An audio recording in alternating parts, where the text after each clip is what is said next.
Hi everyone, welcome to Mrs. Deaver's online classroom. Algebra, this is Chapter 5, Lesson 4, Solving Compound Inequalities.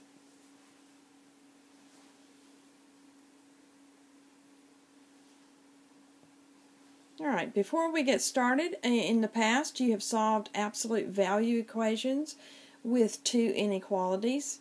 I want to encourage you during this video to use your Cornell note-taking strategy and make sure that you're taking good notes. There's lots of information in this video, so don't hesitate to pause, rewind, replay. Make sure that you have really good notes on this particular lesson.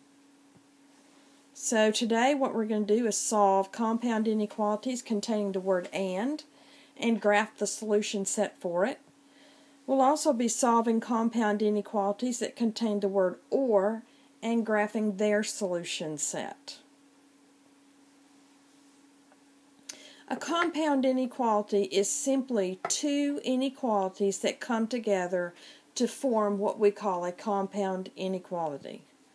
Now, an intersection is a compound inequality that contains the word and it's two inequalities that overlap. A union contains the word or if two inequalities are not an intersection, in other words, they don't overlap, they're considered to be unions. The math symbol for an intersection would be simply this.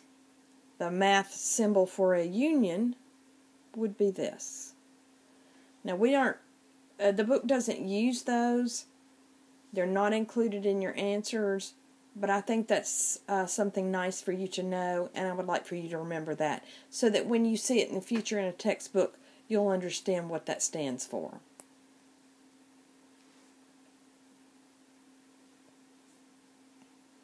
Alright, what we're going to do first is we're going to solve and graph an intersection. Now the textbook does a really good job of showing you why two inequalities make a compound inequality and create an intersection. So when they're graphing this solution set, and you always read your solution set from the middle where your variable is. Right here, you always start reading it from the middle. And what this says is z plus 2 is less than or equal to 11, but listen closely, z plus 2 is also greater than 7. Remember that if 7 is less than z, and we're reading from the middle, then z has to be greater than 7. So when you read a compound inequality from the middle, you always read this symbol backwards, because those are equivalent statements. Okay, I'm going to erase that so that we can do some solving here. But that was very important that you understand that.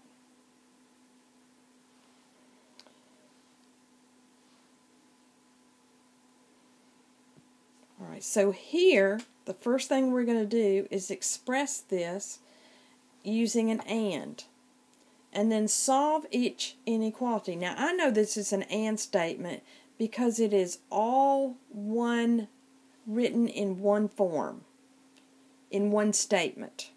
There is no word or written in there. And as we go through the examples, it will become clear to you. But this is an and statement. So we want to solve each inequality. We're going to set them up as two different inequalities. And we're going to solve 7 is less than z plus 2. And we're also going to solve z plus 2 is less than or equal to 11.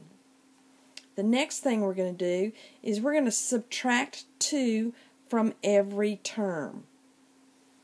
from each side of the inequality symbol. We're left with 5 is less than z, and z is less than or equal to 9. So the solution set is z such that 5 is less than z, and z is less than or equal to 9. Now, if I were reading this from the middle, I would say this. I would say z is less than or equal to 9, but z is greater than 5. Now let's graph that. Notice that we're going to graph, and these are your equivalent statements. 5 is less than z, or z is greater than 5. Notice that that is greater than, so that's an open symbol. This is the first section of graphing. The next part we're going to graph is z is less than or equal to 9. Notice that 9 is graphed with a solid circle because it includes the value 9. And then what we want to do is we want to find the intersection. Here's the intersection. These are the parts that overlap. That's what makes this an intersection. So the final graphing should look like this. Your answer is really the part that's overlapped. Notice that everything that's shaded between 5 and 9 is z. That's what represents z.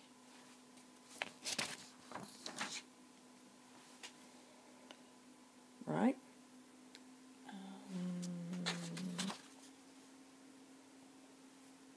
Now, solve each compound inequality and then graph the solution set. This would be an example that would be in your homework. I know by looking at this that this is going to be an AND statement because it's all one algorithm. I know it's an AND statement. It has a beginning point, it has an ending point. It will be graphed as a line segment. Now this is the way I do it. Once I know if it's an AND statement or an OR statement, I simply solve it from starting with the variable. I know that I have to subtract 4 from each term to maintain a true statement. So what I want to do is walk you through a typical intersection problem that you'll work as either classwork or homework. Alright, I'm going to subtract 4 from each term. Remember, my goal is to isolate G. So a positive 2 and a negative 4 would give me negative 2. Now I'm adding or subtracting negative numbers, so none of the inequality symbols flip. And that's going to be less than or equal to G. This will cancel out. Positive 7 and negative 4 is positive 3. Now, when I think of graphing this, I think of simply putting it on a number line, like this. I mark a place for negative 2. I mark a place for 3.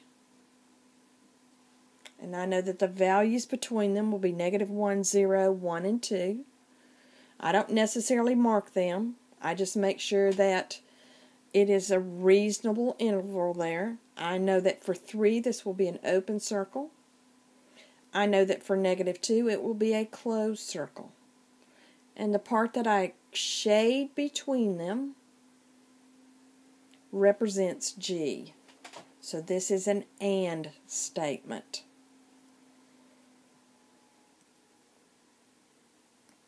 And if I'm writing it as a solution set, then I know that G is such that negative 2 is less than or equal to G, which is less than 3. And that's my solution set for what is being graphed.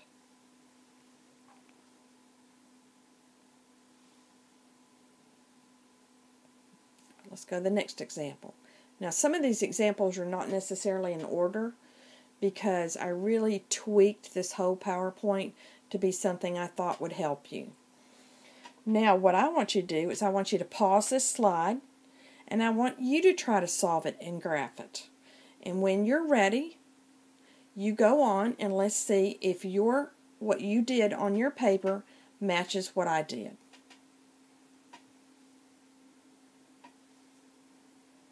Okay, I hope you paused it and I hope you solved it. This is the way I'm going to solve it. I know this is an AND statement because it's all one algorithm. It's all one inequality.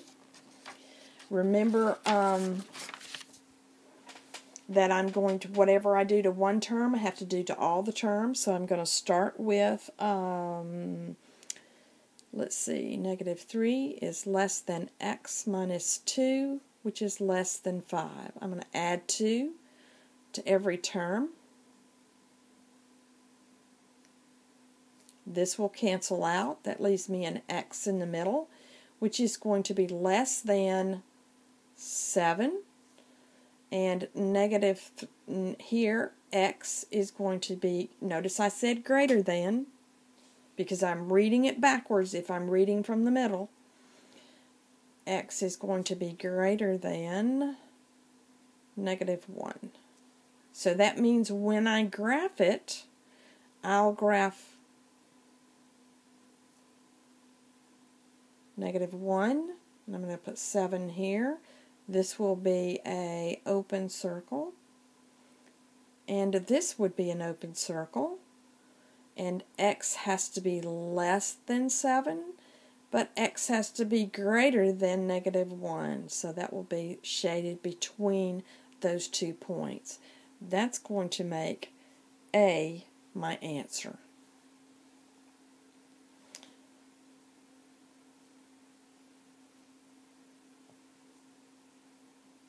Okay, and let's move to the next example. Okay, graphing a union. Now, if it doesn't overlap, it's a union. If it's not an intersection in the road is where one road overlaps another road. This is not an overlap.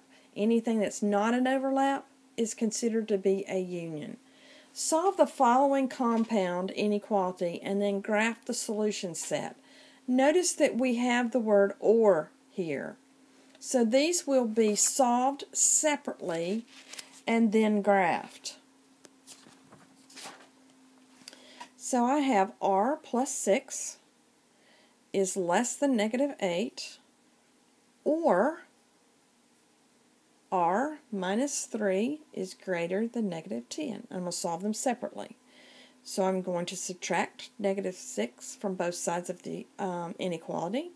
I'm going to have r is less than -14. And then I'm going to add 3 to this one and add 3 to this term. Again, this cancels out. R is greater than -7. Now, when I put this on a graph, I have -7 here, and I'll put -14 here. Remember that your numbers need to come in order as they are on a number line. I know that R is greater than -7, and that's an open circle. That means that all the values this way are greater. So that's graphed that way. Now I know that R is less than -14. Again, I have an open circle, and here it's graphed this way. Notice on this union that you have 2 rays that are graphed in opposite directions. This is one type of union. When you have an OR statement, you can have more than one type of union. This is one type of union. Now I want to show you another type of union. But before we do that, let's write the solution set. We have R such that R is less than -14, or R is greater than -7. That's your solution set. Wow, might need to clean this up a little bit. Those are the hardest things for me to do in this whole thing. Okay, so let's keep going. Again, another type of union is when one solution set includes another solution set. So let's solve and graph this union. And you'll see what I'm talking about when I talk about one solution set includes another solution set. Okay, and the book, again, the book does a really good job with a couple things of showing you why these things are true. So let's just follow the book's example on this one, and then I'll work one for you. Okay, so we have 4k minus 7 is less than or equal to 25, or, notice they're working them separately, 12 minus 9k is greater than or equal to 30. Here we're going to work this one on the left first. We're adding 7 to both sides of the inequality. And on the right, we're subtracting 12 from both sides of the inequality. Next, we get 4k is less than or equal to 32. And on the right, we get negative 9k is greater than or equal to 18. We're going to divide both sides, paying close attention to whether we're dividing by a positive or a negative number. On the left, we're dividing by a positive 4, so you notice that the inequality symbol stays the same. On the right, we notice that we're dividing by a negative number, so the inequality symbol flips to its opposite to retain a true statement. So now we have k is less than or equal to 8, and on the right, we have k is less than or equal to negative 2. When we go to graph those, they will be graphed separately, and you can see how one set includes the other set. So we're going to graph k is less than or equal to 8. Notice we have a closed circle because it includes the value of 8. The next one we graph is k is less than or equal to negative 2, and you can see the union. You can see that union. You can see where all of k is less than negative 2 is included in k is less than or equal to 8. So notice that the graph of k is less than or equal to 8 contains every point in the graph of k is less than or equal to negative 2. So the union is the graph of k is less than or equal to 8. So the solution set for both of them is k is such that k is less than or equal to 8.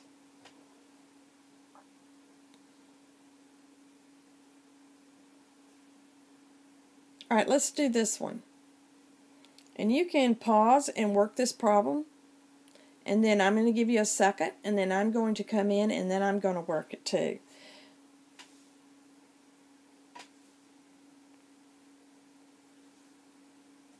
And I'm going to set this up as two different problems. I'm going to set it up as negative 2x plus 5 is less than 15.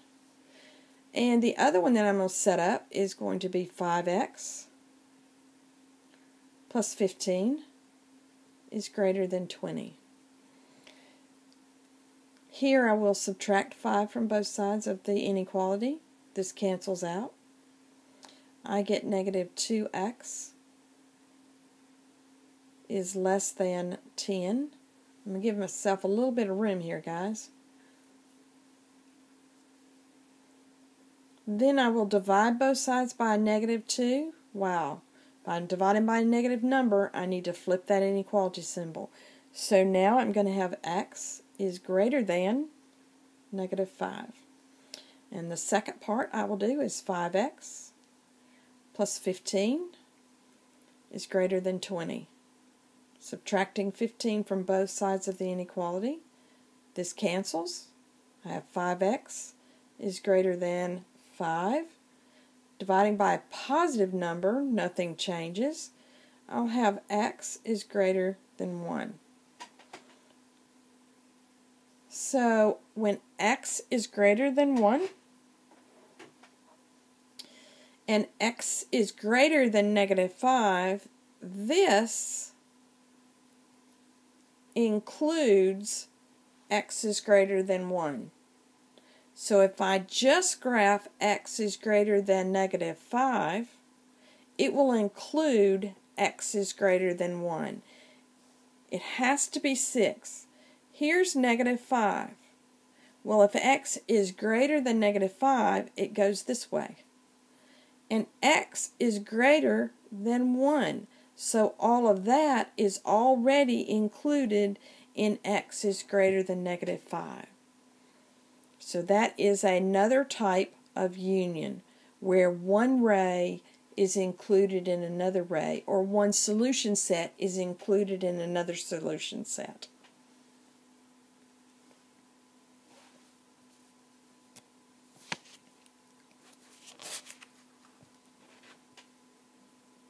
So C is your answer there. All right, let's try another one. Define a variable, write an inequality, and solve each problem. Graph and check your solution.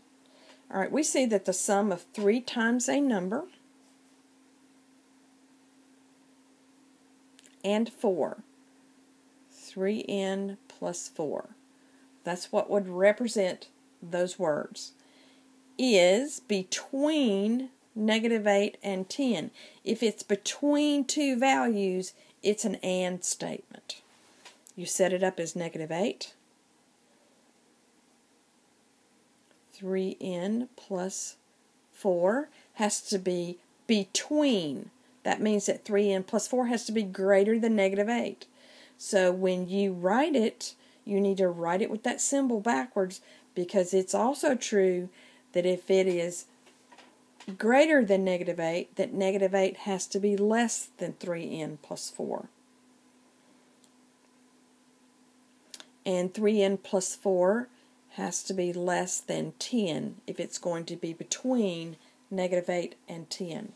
Now I'm going to solve it by subtracting 4 from every term. And I get -12 is less than 3n, which is going to be less than 6. Still, I'm not finished. I need n isolated. So I'm going to divide every term by a +3. Whatever I do to one term, I do to all the other terms. So -4 is less than n, which is less than 2. And if I graph this on a quick graph, we'll let this be 2, we'll let this be -4. And both of them would be open circles, and it would be graphed between them. All of this between 2 and -4 is considered to be n. So your solution set, if you're writing this as a solution set, would be n such that n, oh wait, you don't need that second n such that -4 is less than n, which is also less than 2. Yeah, and now if you were to check that, you could take a value such as 0, because we know that 0 would be between them, substitute it into the original inequality to see if it still makes a true statement. So I'm going to erase this back up to the original inequality, and let's check to make sure that this is really true. Okay, I'm going to take this out. I'm going to leave our graph up there so that we've got something visual to look at, and we want to make sure that this is going to be true. So I'm going to take 0, put it in the place of n, to make sure that this is still a true statement. Well, 3 times 0 is 0. Negative 8 is less than 4. That's true. Is 4 less than 10? Yes, that's true. Well, what happens, or what does it mean when you choose something that's not within what you have graphed? Let's check it out. Let's go to the next slide and see. All right, what happens if I choose a value outside what is considered to be that intersection? Then what's going to happen then? Let's choose negative 5 and see if that makes a true statement. Let's do negative 8 is less than 3 times negative 5 plus 4, which has to be less than 10. Negative 8 is less than negative 15, and 4 is negative 11, less than 10. Is negative 8 less than negative 11? No. The closer you are to 0, the larger the value. So we know that what's outside that intersection is not a solution to this set. So that's how you can prove whether you have the right answer or the wrong answer.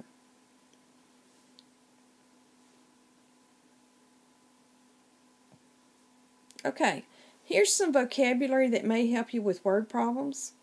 The phrase at least means the same as greater than, or greater than or equal to. And this may really help you when you go to read those word problems and you're trying to set them up. The phrase no more than or at most means the same as less than or less than and equal to. The word but indicates that the problem represents an intersection. That would be an and type of compound inequality. An and inequality. So I would write those down and keep them in mind as you're working word problems. For example, a ski resort has several types of hotel rooms and several types of cabins. The hotel rooms cost at most $89 per night, and the cabins cost at least $109 per night. Write and graph a compound inequality that describes the amount that a guest would pay per night at the resort.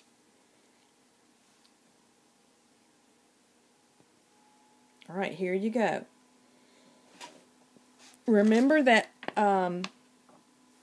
at most is less than or equal to. So we're going to let N be the cost of staying at the resort per night.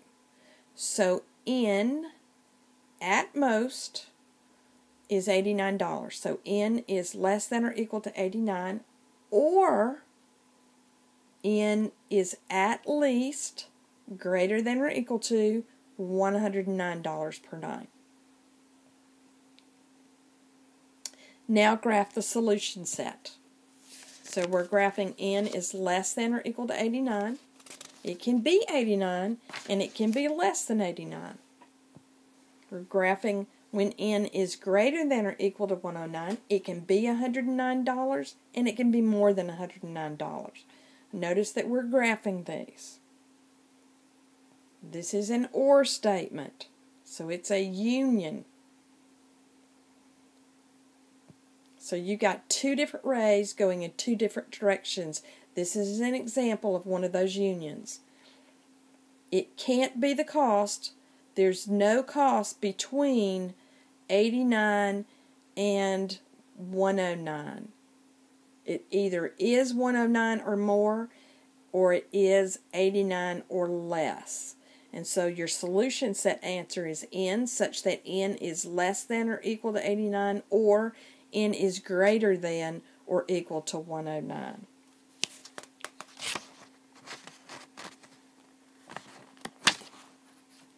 All right, let's do one more word problem.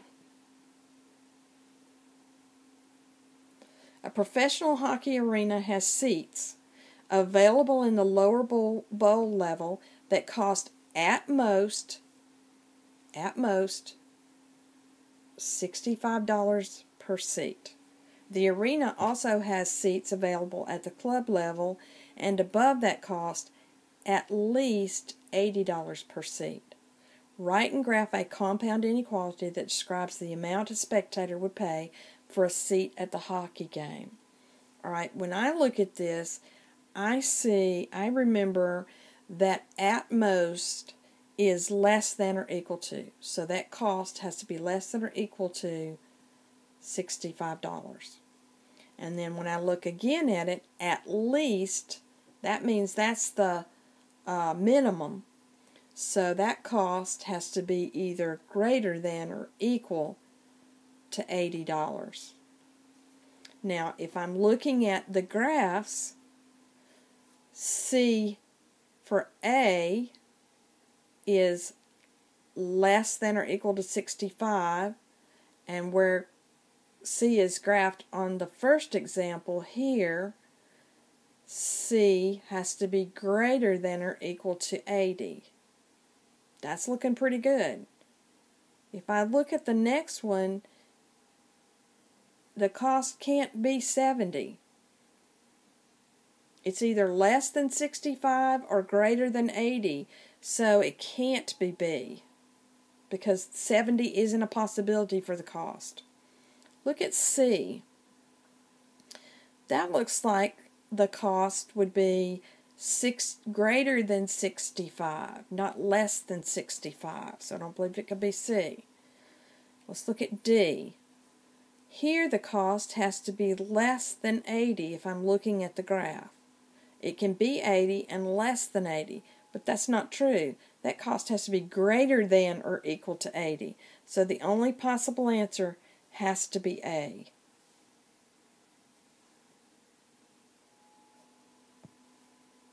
Yes, it is A.